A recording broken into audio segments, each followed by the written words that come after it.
secretariadas, aqui é a Flavinha do canal Imposto de Secretariar e hoje é a Red Pill da semana. Para aproveitar a Red Pill da semana já com aquela coisa da segunda-feira, que nem sempre é fácil, né? Que a gente sempre vai começar em um trabalho. Eu resolvi pegar aqui alguns insights do que eu vi sobre o filme do Oppenheimer, né? Foi no domingo passado ver. E linkar algumas coisas que eu achei interessantes sobre o campo de trabalho. Então, quem ainda não foi ver o filme, pelo que estão indicando aí, né, os canais que já trabalham já com essa estética de resenhas de filmes, estão indicando que realmente aproveitem enquanto está no cartaz, por questões de som, qualidade, essas coisas, para ter ali uma experiência tão bacana, tanto quanto do que o roteiro, né, daquilo que o Christopher Nolan produziu. Sinceramente, né, valeu cada hora e o ingresso, né, que eu investi. E também sobre ver algumas comparações, claro, numa versão cinematográfica. Claro que o filme do Oppenheimer, ele é baseado num livro, tá? Dele, né? Uma biografia dele. Então, também já verifiquei que tanto alguns já leram o livro, né? E fizeram um conteúdo, inclusive aqui na plataforma, falando que algumas coisas que o Christopher Nolan usou no filme foi mais que para prender a atenção e criar, assim, como que a gente pode dizer, um ciclo emocional, uma linha emocional para prender a atenção e tal. Então, algumas coisas ali do filme não vão ser, obviamente, fiéis ao livro, a gente sempre sabe disso, isso é um princípio básico. Sempre que a gente vê alguma questão literária e ela vai se tornar uma questão audiovisual, algumas coisas precisam ser adequadas. Então, uma das orientações que eu sempre passo vejam as duas formas de abordagem, a literária e a do cinema, porque a gente vê muita galera que estuda eu vi o filme, aí eu vi isso, né? Acho que os desenhos do Pica-Pau que tinha muito isso, carinha lavando a mão, falando que eu vi isso num filme e por isso que ele aprendeu o hábito pela referência, né? Então a gente tem que ter também essa questão de inferência. O que inferência é?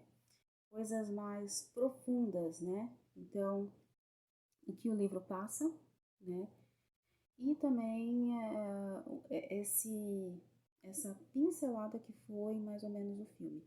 Tá, mas aí como eu vou focar uma questão mais de trabalho, né, alguns três mindsets, né, ou pensamentos aí, reflexões que a gente tem do filme, né, e uma delas é trabalhar com comprometimento, né, você vê que o OP, né, como ele era chamado, né, pelos mais íntimos, ele vem de uma família judaica rica, tá? E sempre foi aplicado aos estudos, então já começa por aí a ser professor, né, de física, né? Então ele começou ali, né? Eu vou dar um pouco dos spoilers, tentar não dar muito spoiler do filme, mas ele vai para a universidade, né? Como a família dele era alemã, ele vai para os Estados Unidos e se radica no país e passa a ser professor numa universidade. E quando ele chega lá, ele tem um aluno. Só que aí o comprometimento e o carisma e a genialidade que ele tem vai multiplicando a sala. Então, né, o filme vai mostrar isso, que muitas pessoas, né, no primeiro aluno começou a crescer, então isso mostra o quê? Um comprometimento, né, e uma segurança que ele tinha de entregar o melhor que ele tinha, né, a expertise dele. Então, que a gente, assim, nos nossos trabalhos, naquilo que a gente se propõe a fazer, que a gente tenha a segurança, né, e um pouco até de um bom humor, né. Isso deu para perceber. A segunda coisa é saber lidar com todo tipo de gente e ser ético. Enfim, né, o filme ele tem 3 arcos, né, e num desses o que é que acontece? Ele lida com pessoas que realmente vão ficar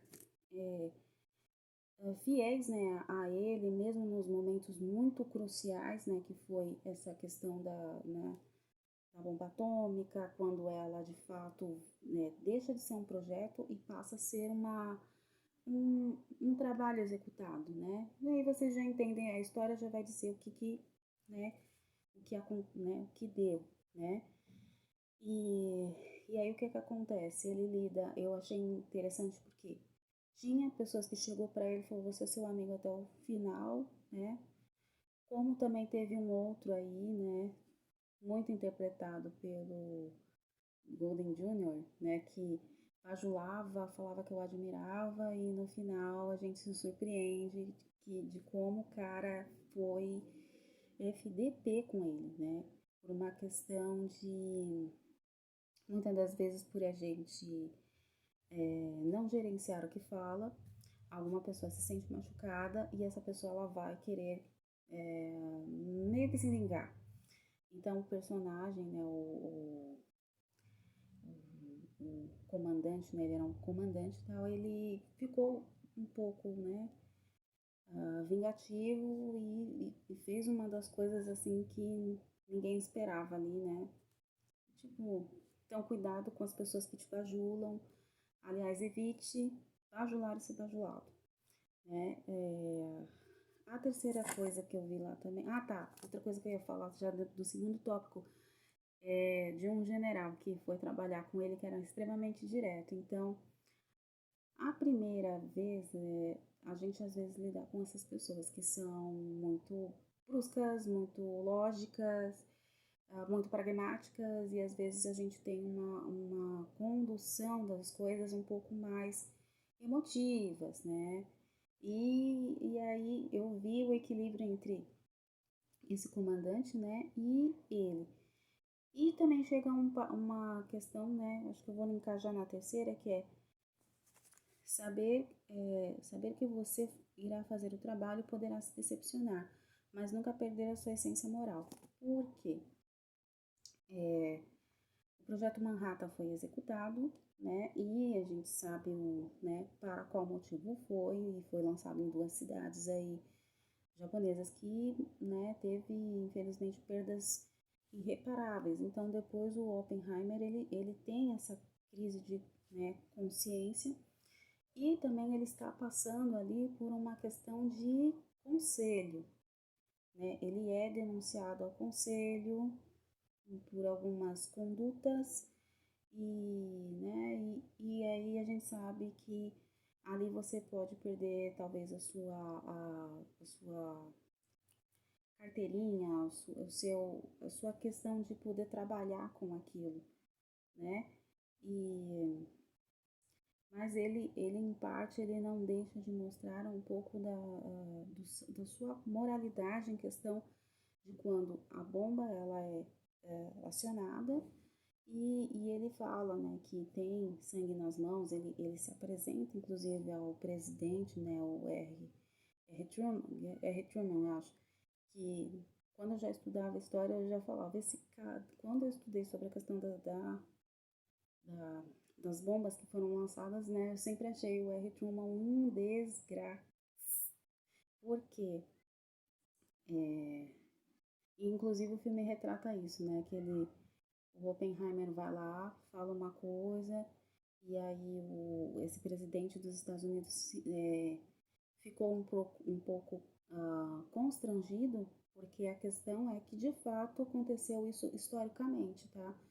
Todos que lerem sobre a questão da bomba atômica vão chamar o Truman desse, porque Frank Delano Roosevelt ele ficou doente e, pelo que eu entendi historicamente, a bomba não seria acionada. Era só um projeto, um experimento. Mas quando o Truman ele entra para que houvesse, né, uma, como a gente fala, uma disputa entre poderes, né, e aí entra a questão política também. Aliás, o filme ele é baseado nisso, né, em política, ciência e física quântica. Então, né, é muita viagem. Então, o que que acontece? Tava saindo para ser um projeto que traria paz, como eu não sei, mas né, se você está fazendo uma bomba, mas o Truman resolve fazer isso e ele depois fala que o Oppenheimer, o Op, né, ele está é, tipo moralmente, né, consciente, né, que ele trabalhou por uma coisa não muito humana, vamos assim dizer, que não era esse propósito pelo qual ele se dedicou a estudar e tal, e fazer e montar uma equipe até que era bacana, que muitas das vezes ele estava ali lidando com várias situações assim e mantendo uma equipe estável para fazer o projeto Manhattan, né, para chegar ao êxito.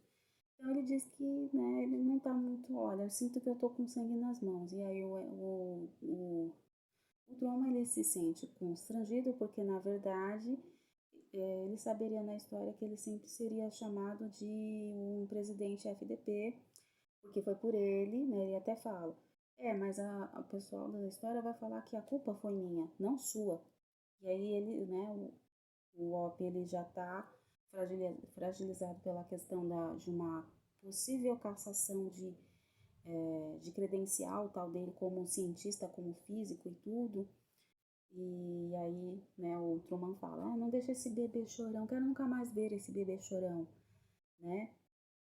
Até porque eu acho que achava que a experiência ali seria você, às vezes, diante de um chefe, né? Chegar e falar assim, eu tô extremamente feliz, ou sei lá, ganhar assim aquele apoio moral, mas quando a gente sabe que não está muito bem, mas a gente está indo lá fazer o nosso trabalho, a gente está ali fazendo o que tem que fazer, aquilo que eu sou pago a fazer, as horas que estou vendendo no trabalho, essas coisas. Então, nem sempre opa, legal, tô feliz, enfim, né? Então, era isso, né? Até porque a gente sabe, todo mundo que entrou na faculdade, que já aprendeu sobre ética e moral não são a mesma coisa. Então, no filme eu percebo que né, a retratação do personagem, né, da figura do Oppenheimer, foi um cara ético, tá? E também teve os seus, né, sua crise de consciência, sua, né, moralidade e tal. Então essas são as impressões que eu tive do filme. Quem puder assistir ainda, enquanto estiver em cartaz, aproveita, gente, é uma experiência bem bacana. O som, a imagem, enfim, né, é tudo, né, quando a gente vai pelo menos apreciar uma coisa que seja algo que, sei lá, traz pra gente aí um pouco de cultura e de coragem, né, até me sinto compelida aí assim, um dia conseguir o livro, lê-lo, tá? Até porque falaram que realmente algumas coisas ali da história não estavam um pouco convergindo, por exemplo. Enfim, né, da gente ficar tão assim cativado com a questão do roteiro do filme, né, e achar que aquilo de fato aconteceu. Porque tem ali um personagem, né, que a gente acha que ele chegou lá para consultar o Albert Einstein e parece que não, no livro não conta isso, tá? Então é isso, gente. Bora lá assistir o filme, aproveitem, vão de rosa, mas vão assistir o Oppenheimer. Façam como eu fiz. Tá uma boa semana aí para vocês, né? E vamos pra luta.